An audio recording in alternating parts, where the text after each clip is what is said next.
correction de l'exercice numéro 7. Alors, c'est un exercice où on va encore se poser la question si l'étagère est perpendiculaire au mur. Donc, là, on se pose la question, est-ce qu'ici, il y a un point d'interrogation. Donc, est-ce qu'ici, il y a un angle droit? Donc, on connaît bien dans le triangle ABC toutes les mesures, mais attention, il y a une chose qui est un piège ici, c'est qu'on a une mesure qui est en centimètres alors que toutes les autres sont en mètres.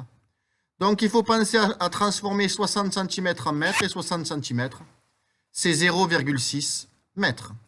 Donc, on va faire la réciproque ou la contraposée du théorème de Pythagore dans le triangle ABC. Donc, on va déjà commencer par dire, dans le triangle ABC, le plus grand côté est BC. On va donc calculer séparément deux choses. Donc, on pense à mettre le grand point d'interrogation au milieu.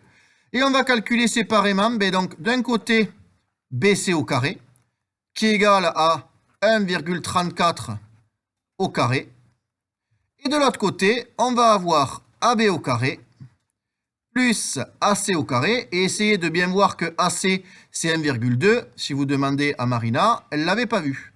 Donc, AB qui fait 0,60, donc 0,6 au carré, plus 1,2 au carré. Donc maintenant, on se lance dans les calculs. Donc 1,7956, pensez à mettre tous les chiffres après la virgule. Et de l'autre côté, quand on calcule tout ça, on obtient 1,8.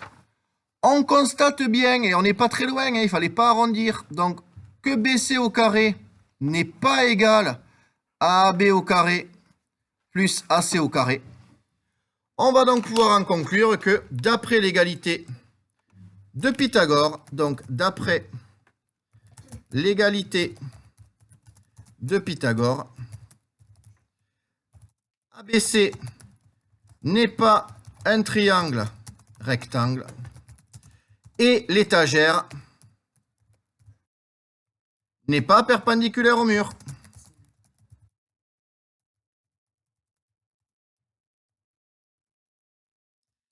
L'exercice est terminé.